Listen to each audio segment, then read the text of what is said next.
49% of Atlantic Canadians use social media every day. You're not important enough to start the conversation every time. Sometimes you are. Sometimes you'll have that idea that is just sort of... It's actually just a place where we come to connect with each other. 58% or more have 2 computers in the home. 42% of homes are networked. 15 years ago, the Community Access, or CAP program, had one goal. That was to make Canada the most connected country in the world. In 8 years, we've more than doubled the number of Canadians online. Twitter, LinkedIn, and Facebook are now mainstream media channels. 1, 2, 3. In Finland, internet access has been declared a right. In Halifax, things are going the other way. 1 in 4 have no home internet access. 1 in 5, no access at all. My name's William Shears, and this is where I live, and this is an area called Shires Point, Moose Head. Since 1995, 3,000 CAP sites were established across Canada with seed funding from the government to help bridge the digital divide. From here to the CAP site in Moses River is approximately 2 miles. We cannot get computer service here on the old telephone line. Neither can we use cell phones in Moses River area. These things don't work. So the CAP site then becomes the number one access to the outside world. I'm retired now, so I spend from Monday till Friday, and I usually come here maybe 9:30 till 1 o'clock.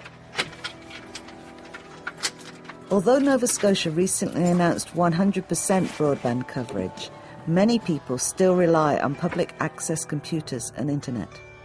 It would be naive for us to assume that if internet access is widely available, everybody will start using it. People don't know where to go. Most people that need to learn things are sort of aimlessly drifting. They rely on their network of contacts. We had this computer lab that people could come to.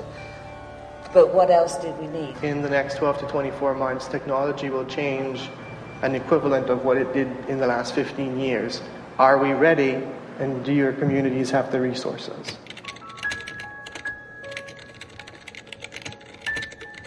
Of the 40 CAP sites in the Halifax Regional Municipality, some are run independently by volunteers, some are partially sustained by a supporting partner, and some are managed by libraries.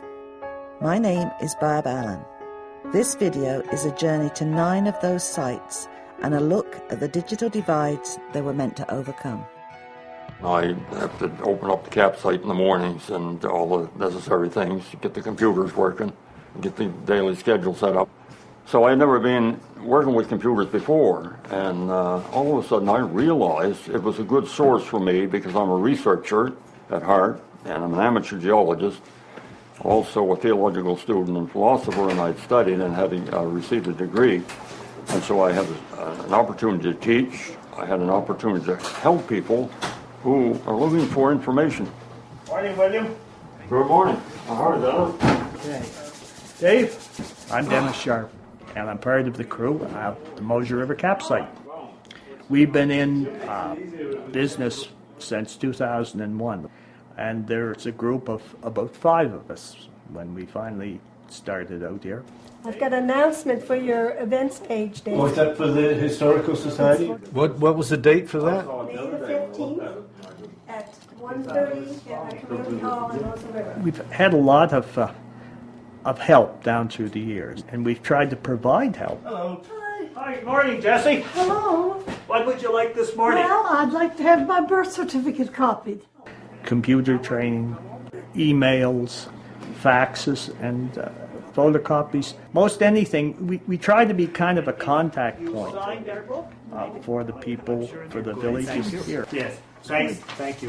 Thanks very much. Okay, that'll be a dime, Jesse. This is strictly a volunteer organization. We have no funding for hiring people except perhaps the summer students in the summer. When I need something done, I'll come again. In Nova Scotia, the sites are hosted by community groups and non-profit organisations who still receive a small amount of money each year to help sustain the CAP sites. When it comes to our funding, right now in a year we get $2,700 approximately from the government to run this site. For this room here, we pay about $2,000. The problem with this particular room is that when you deal with Canada Post, you have to have insurance. So that's another $600 or $700. And your telephone, we're classed as a business, so at that you pay $50. So that's around $600. It works out that we're really going in the hole. I'm just in my first session of chemotherapy, and I'm just learning about cancer, and that's why this CAP site is very important to me, to come for any information. It's vital to me. It's pretty iffy a lot of the times. Really, will be some time that if the rent keeps going up, we won't be here. Yeah, in the early 1990s, Lindsay, my husband, got a computer, and I wasn't at all interested. I soon learnt that having a computer was very valuable, especially when it came to communicating. And then around the mid-90s, the CAP program, Community Access Program, came along, and a group of volunteers stepped forward and put an application in and were approved, and we were able to open the Terence Bay and area CAP site. It was quite a day, I remember. In 1998, October the 1st, we opened the doors. And so I think over the years, over the 10 years from 98 until 2008, we probably raised in the realm of $1 million in funding and created about 100 jobs. Here we are. Seeing how the Mosher River site struggles to stay open really clarified how lucky we've been in Terence Bay to have been able to build so many partnerships which allowed us to pay employees and manage new projects. And all that project funding was leveraged using the small bit of yearly CAP funding we got. One of the biggest projects, and that's what I've come to work on today, is to do with the community centre. And it's really an incredible step, because the Resource Opportunity Centre is going to be the volunteer management board for this brand new facility. So that's pretty exciting. There's obviously a satellite CAP site there too. So yeah, we're really looking forward to that happening. My name is Jason Bungie, and I work for the Resource Opportunity Centre, which hosts a CAP site. Our users are mostly young children and seniors. The digitally left behind, senior citizens, the fastest growing segment of our population, people on social assistance, disability, lower income, illness, and the unemployed. Some of the most interesting projects that we've done here is definitely the web portal, which connects the communities of Goodwood to Westover on the web. It has 500 plus users. It actually gets over 1 million hits a year. We play a role of providing technical support as well as basic access and everything from faxing, photocopying to web design. Oh, looks great. But now it seems as people have adopted technology, the technology that we now offer is kind of out of date. So in a way, if they talk about the digital divide, CAP sites are now kind of part of the digital divide because they haven't received enough funding to keep up with technology. The very first, the fundamental digital divide is access to the infrastructure. So access to a computer, to the lines that give you the internet, and it's purely an infrastructure-based digital divide. 15 years ago, that was the only digital divide that we knew. That's what we were fighting. The digital divide in Nova Scotia is basically 3 parts. Money, can you afford internet access? Knowledge, do you know what to do with it? And the type of access or location, things taking too long. There are knowledge gaps between computer literate people and network literate people. There are knowledge gaps between people who are only an end-level user or people who will create and modify content. Yes, I definitely feel there's need for public access because those people who have been behind in the beginning and haven't adopted technology are getting further and further and further behind every day as technology moves forward. Okay, so we're going to go to File and Import. The meaning of CAP has changed for me over the years because in the beginning it was an innovative new technology that not a lot of people had access to.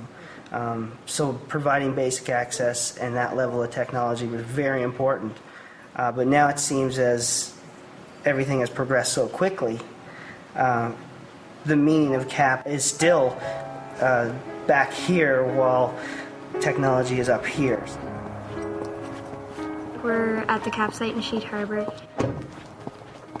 We're located in, it's called the Blue Water Building, but I think it used to be an old school, and we're lucky because it has a whole bunch of resources for the area as well in the building. I'm Carly. I'm 15. I've probably been using a computer, not the internet, but just computers in general, probably since I was about 6, 7, around there. We serve from Ecum Seacum to East Ship Harbor, and then inland, Upper Musquodoboit and Mooseland areas. So a lot of people come here to do things because A, they don't have a computer at home, or B, they get frustrated because they just have dial-up. My name's Maureen Strickland, and I'm the Senior Employment Specialist here as well as the Case Manager.